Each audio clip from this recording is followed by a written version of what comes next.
Who had grandparents fight in World War II and what stories did they share? Grandfather was in an amphibious division in the Pacific Theater. He left us with little snippets of his time. A camp was pitch black because they didn't want to be visible from above. A guy in his cabin went to the outhouse and sat down to do his business when he heard something. He pulled his lighter out and lit it. A python was dangling down staring him in the face. He and another man were walking on a beach and the other guy just got shot through the head from a sniper. That sniper's decision led to my existence. General MacArthur showed up and gave him a promotion along with a few others. They took a video of MacArthur shaking the hands of a line of soldiers and used it for a pro-American propaganda film to be played before movies in the US. My grandma saw it and freaked TF out and the theater owners gave her a copy of the photo. My grandpa was in the army. He never spoke about his service but he was shot in the ankle and captured. He spent years in a VA hospital once he returned to the States. I heard second-hand stories about the POW camp. Specifically how the guards would smoke cigarettes and then intentionally flick the butts just out of reach of the prisoners inside the fence. He and his buddies devised a tool to reach out through the fence and grab the butts when the guard turned their back. They'd then pass the butt between them to get a tiny puff. He was a very kind, very quiet, very intelligent man who had a very bad drinking problem. Edited. Thanks for all the responses and awards. I think grandpa saw some because he never talked about it. And we later found out that he was lying when he said he never saw action. It's really sad how that generation suffered in silence. Men were taught not to show weakness. And it always makes me sad that soldiers didn't receive the help they needed to cope. My grandfather was a trained medic, not frontline but where they took immediate survivors. The Germans were known to sabotage train bridges and it was standard protocol to stop and inspect them before crossing. Well, his conductor was drunk and not only didn't stop but was speeding into the bridge when it exploded. My aunt has the pictures but let's just say the rubble he was found under. Wooden trains don't just derail, they shatter. Especially off a bridge, was crazy. He described it to me and I wanted to cry. He lost many friends. My grandfather was in the resistance in Holland. He never spoke about the war to his wife, children or grandchildren. If asked to relate stories he'd reply, "I will not be responsible for the nightmares of another." Would turn his hearing aid off and nap in his chair. None at all. My grandpa went to Europe as a teenager and it must have been messed up because he never talked about his experience all the way up to his death. He came back with 3 medals and nobody in the family knows what he did to get them. Both my grandfathers served in the US Army Air Force. One was a waist gunner on a B-17. He caught some shrapnel from a German AA gun one mission and almost bled out on the return trip. While he was in the hospital his plane was shot down. The other was an MP who would tell us about busting heads in bars. My grandpa on my dad's side was 17 at the time and lied about his age to get into the Navy. He played saxophone in the Navy band aboard ships in the Pacific. I don't think he ever saw action, though. Aside from that 6 sax action of course. My paternal grandfather landed on Omaha on D-Day. That's it. That's all he ever shared.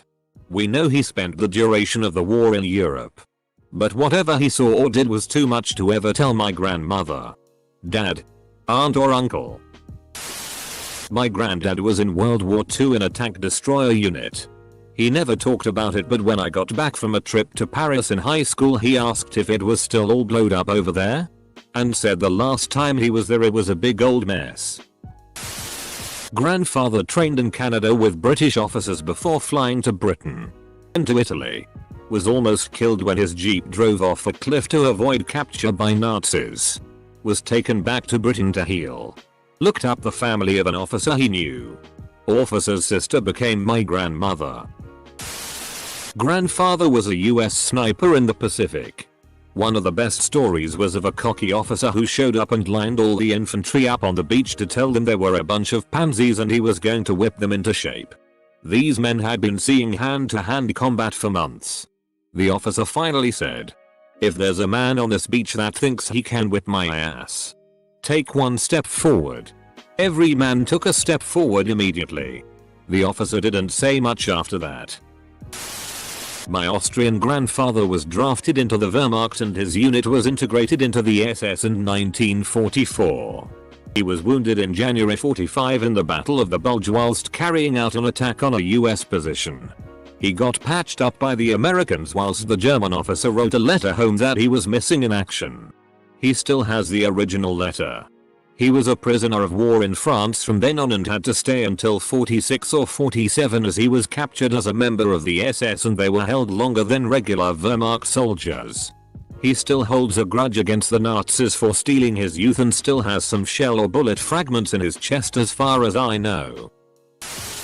In short, my grandpa was made prisoner, was sent to Germany for work, volunteered to work in a farm. He knew nothing about farming but though food would be easier to come by. He didn't know German either. Became friends with a little girl there that was a bit older than his own kids. She started viewing him like an older brother. He attended her wedding once the war was over. She had a baby boy. He had a third and planned child too. Those became friends. Attended each other's weddings. Then they had kids. Me and one of the German kids decided to learn each other's language. Then we studied in each other's country for a year, thanks Erasmus program. I attended her wedding last year. We don't talk much anymore. I'm sorry to report. Not that good at keeping in touch from afar. But rest assured we're trying. My grandfather's friend has a story about a guy who said he was deaf so that he wouldn't go to the war. The guy choosing the people tossed a coin in the floor beside him and he immediately searched for it. He was sent to the war. My grandfather lied about his age and joined the Marines. Went to Iwo Jima and got his thumb shot off. Came home and rode shotgun for Wells Fargo armored trucks. When my grandmother died, we helped my grandfather move out of his house into an apartment. I had found a mason jar filled with old shiny rocks in his basement. When we looked closer, we realized it was gold teeth, AK kills from the war. That's when I learned my grandfather was a sniper. He served on the Pacific side fighting the Japanese. He died a couple of years ago at the age of 99. Well into his 90s though. He could still shoot a squirrel with a gun and a slingshot from a pretty long distance. He met up with the men in his unit every year after the war. Until they all died. My grandpa was in the Navy and was a rear gunner on a plane. He was still training when the war was finishing up, but the story goes that he was trying to shoot a target on the ground for training. He was adamant on hitting it so he unbuckled himself to get a better shot. Because of this he got pulled out of the plane and was hanging on only by the rear gun. Eventually he was able to pull himself back into the plane surprisingly. He probably never tried that again. My grandfather fled his home in Austria as a 12-year-old because he was Jewish. He and his parents were sent to the Viennese ghetto where he convinced two Nazis to let them flee under the cover of night. They eventually made it to Genoa where they caught the second to last ship leaving the port there. He lost his sister to the chamber unfortunately. But he and his parents fled to Japanese-occupied Shanghai, China where they lived in the slums for around 8 years. He worked as a snake catcher, black market trader, and eventually as a foot messenger for the US Army consulate there. He was also either the sole survivor or one of very few survivors of a US lead bombing at a radio station there. My grandfather enlisted when he was 14. Served in India for some years. But got shot by a sniper and was shipped back to UK.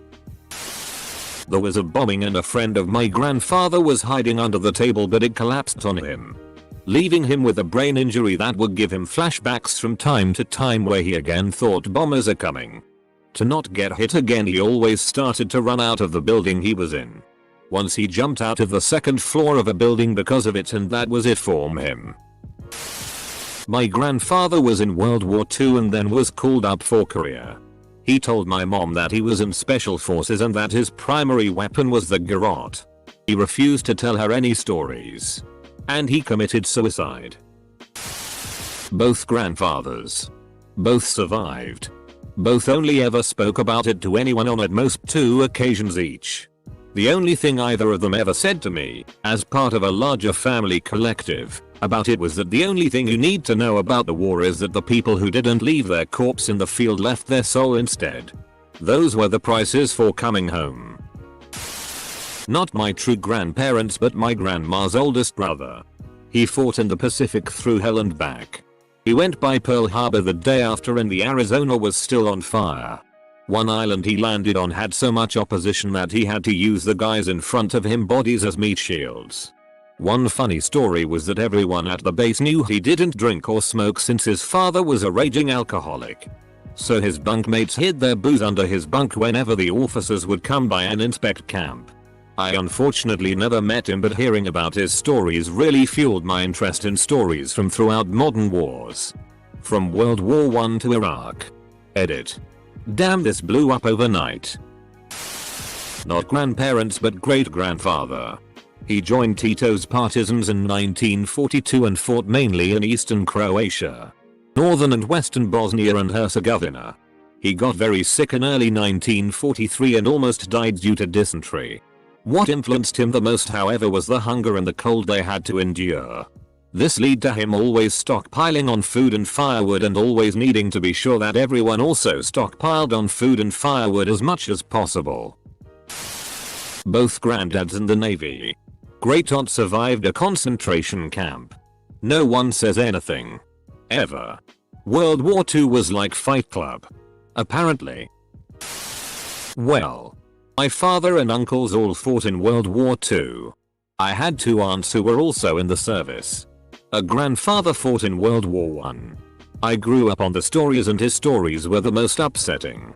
The way the command just threw everyone's lives away with the suicidal charges from the trenches. 67 years later. Those stories still haunt me. One uncle was in North Africa. Papa. One uncle and 2 uncles-in-law served in the Pacific. One uncle, the youngest, was on Omaha Beach and helped liberate a small concentration camp near what would become East Germany. His stories are the ones I remember best. The stench that hit the American convoy about a mile from the gates. The walking skeletons. The half-decomposed bodies and the dogs eating them. Unlike movies, war is not pretty and rarely does it have any happy endings. My uncle was tasked with pulling bodies out of the ocean after D-Day. He was supposed to be in the invasion but his officer reassigned him due to his age. He then became personal details for Eisenhower due to more people looking out for him. My grandfather served in the 101st Airborne Division. Field artillery. Kind of like Band of Brothers. There were a few parallels in the storyline. But he did it with a howitzer. He was dropped into France at night. His only story was about hiding in hedgerows. And knowing what cigarette the German soldiers had by the smoke smell as they walked by. It took his unit over a week to find that gun. Later he was dropped into Bastogne. Battle of the Bulge. He would later attend an annual dinner to commemorate the nuts to you reply the American general gave to German orders to surrender. He got his chance to tour Eagle's Nest. A couple weeks after it was taken by the Allied forces. Before shipping off for home. He was proud of his service. And very proud to be part of the 101st. But as stories to his grandchildren go, they were rare. The hedgerow tale was one of a lot of things I'd rather not remember. Part of the honor guard at his funeral saw the 2 jump stars on his airborne wings and in awe. Almost no one these days has one. My grandma was in the Merchant Marines and stationed on Lake Michigan. She was in charge of a Navy shipping yard. She said the hardest part was getting the men to look up from her chest. Then she got a master's degree in occupational therapy and worked for the Veterans Affairs. My one grandfather refused to ever talk about the war with anyone. Both of mine actually served in World War II but I never heard any stories. I am half German. My grandfather was in war. I never had the chance to talk with him about World War II. Because he didn't like to speak about it and later also got ill, so I hadn't any chance. Only thing I know from my uncle is that he was a sniper. He went to war I think in 1945 when he was 18 years old. when it was already clear that Nazi Germany will lose this war. He was somewhere in East Europe and got caught like many others by the Russians. So he was a war captivity. He managed to escape by jumping off a driving truck where he and many other captives were sitting on. And the Russians didn't notice, or noticed when it was already too late. He was then a few days on the run. He slept in the forest. Till he got back to Germany to the house of his grandmother where he hided till the war was over, because he was deserter. Normally he had to go back to war. I hope you could understand it. Had an uncle who was crew on a bomber in Europe who got shot down over Germany and spent the rest of the war as a POW. He never talked a whole lot about his experiences as only him and one other from his crew survived. My grandfather was drafted into World War I. He was from a ranching family in Wyoming and very skilled with horses. But he didn't want to end up in the mule artillery. He lied to the army and told them he worked in a dry goods store. So they made him a supply clerk. He was eventually put on a ship to France and arrived just as the war ended. He said all the soldiers went AWOL and partied for several days. I suspect it was an eye-opening experience for a country boy. My maternal grandfather, Canada, RXC, was about to get on the boat for the Dieppe raid and got pulled off at the last minute and put into intelligence. The guy that replaced him didn't make it. He spent a bunch of the war doing photo analysis and helped with the man that never was. Also, there's a famous story where Jen Patton, US, was to be told to wait for Jen Montgomery, UK, before entering Germany. Apparently, Gramps was the poor young officer who got to tell him. Great-grandfather was basically a carpenter or builder, a tech or something like that, and was constantly blinking hard to the point of it being noticeable. I was told it was from the flares they used. He never shared stories. Would flat out refuse to talk to us about it. The only thing he would tell us is how much he hated those Ein Japs. That was the only time I heard man swear. I always just figured he was really racist, and at times he was. Montel Williams ed him off something fierce, but relatively recently I learned about the Pacific Theater and I can't really blame those men for feeling the way they did. My grandfather went to France 4-5 months after D-Day. Eventually moved into southern Germany. They went ahead to take out snipers. Only 3 things he ever said was a guy lit a cigarette at night and a sniper picked him off. The French girls were giving Americans kisses in the streets. He loved that. And he saw a concentration camp firsthand. Grandfather on my mom's side. He was in Europe somewhere guarding munitions that were stored in a rail car. He went into the munitions rail car and sat down to have a smoke. Gotta love the 40s. About 5 minutes later a German soldier hops into the rail car. Locks eyes with my grandpa and they both proceed to their pants and freeze. A few moments pass and my grandpa offers him a cigarette. They sit there smoking a while before the German motions to the door and my grandpa nods. German vacates the area and grandpa continues with his duties. Before my German grandparents met, they couldn't have had more different lives. My grandfather's family has some Jewish ancestors. So he didn't want to take any chances and fled to a farm in Switzerland until it was safe to return. My grandmother was part of the Bund Deutscher Modell, Hitler Jugend for females, and danced for Hitler when he came to visit our town. She was still a kid though, so I doubt she fully understood what was going on. They were in France and they hadn't eaten hot food in days. There was a hot apple pie on the window sill and they liberated it. On the way to the camp, they dropped it pie side down into a pile of fresh horse. My grandfather was a US Air Force navigator. There's a story of flying a Russian traitor and his mistress back to the USSR after they escaped to Italy. They were shot on the runway and Russian agents took his team out for a night on the town. My grandmother had a boy who was in love with her who was in the US military. We recently found a Nazi flag he brought back to her. The young soldier wrote on it "Home alive in 45. Best regards are." One of my favorite memories of my grandfather, who was literally like a Hallmark movie grandpa. is of him telling me about his time working in the mess hall. He proudly told me he could crack 8 eggs at once. And promptly got 8 eggs out of the fridge. Picked up 4 in each hand. Cracked them into a bowl. And threw away the empty shells. Then my grandma found out and made him take me to the store and immediately buy more eggs. My grandfather went ahead of the front line to deactivate bombs. Report sabotage or commit sabotage.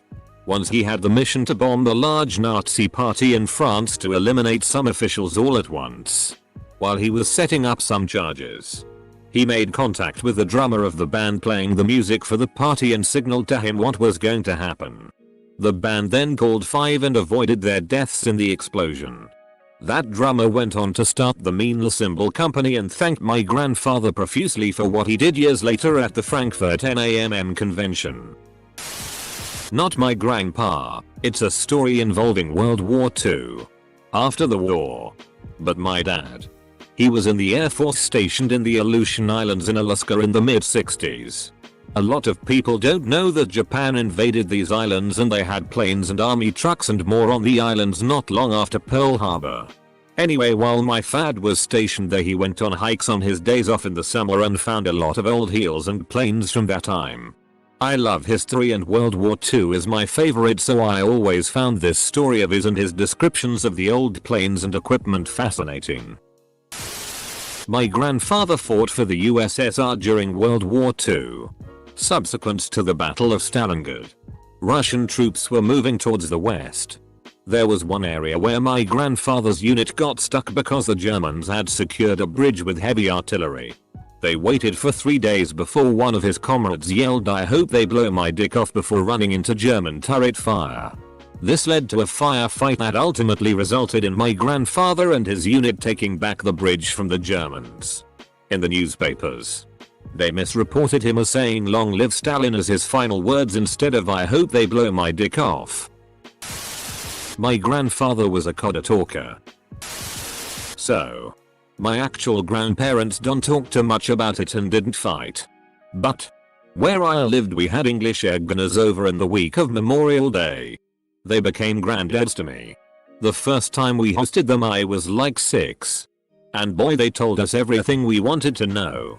We saw flight logs. Photos. If we asked they would tell. But mostly told me they didn't want to shoot the other planes but that they had to choose. It was shooting or getting shot. They told me about flights. Friends. How they thought everybody that died a useless dead. I don't remember all the stories they told but the one above always pops up around Memorial Day. Especially this year and the coming years I believe. Since one of them have passed on Memorial Day this year. The other egg gunner we hosted passed a few years ago. My great-grandma didn't fight since she was 14. She was Austrian and met an American soldier who helped her escape to Canada, saving her life and putting me, her great-grandchild, in the States. My grandpa got brought over from Netherlands to Guernsey by the Germans. Was basically a prisoner and had to work for them. Went deaf quite young due to getting in a fight with the German officers and getting cracked round the head with some wood. He used to steal food from the German supplies and hand it out to the locals. Out the back of German lorries. He was building something for the Germans, which he found out later was a building they were planning to kill them all in. Thankfully the war ended. He wrote a book about it all. Destination Gustav. If anyone is interested. I'm 32 and only read it last year. Sadly he passed away 15ish years ago. My great-grandpa was a Russian tank repairman. And one time he took a nap in a tank and woke up surrounded by Nazis. So he panicked. Started the tank and drove around the abandoned camp looking for his comrades. He accidentally destroyed a part of the camp and eventually found his group. But because he caused so much panic it gave the Russians enough time to launch a counterattack and take back the camp. The Russians were nearby watching this unfold. For his bravery he was awarded a bunch of medals. My nonna was a spy in northern Italy during the war. Once the Nazis took over Italy towards the end of the war, they used her family's house as their headquarters in her town. She would only be able to return home to get her clothes for the week and would have to sleep in another part of town with other young women who were secretaries. And she wasn't doing her clerical job. She would secretly transport grenades in her bike basket. She helped Jews escape into the mountains. Helped blow up a train track at night. And even got correspondence from General Patchen. I want to write a book about her. But she can only talk about the things she saw for short periods of time before she gets too emotionally drained. She's celebrating her 99th birthday in March 2021. She's a cool lady. She was a spy for the US Allies. Her father was American and her mother was Italian. She lived in Italy her entire life up to that point and spoke some English which she used to help her with her spy activities. She moved to the US after the war. Her spy name was Wanda.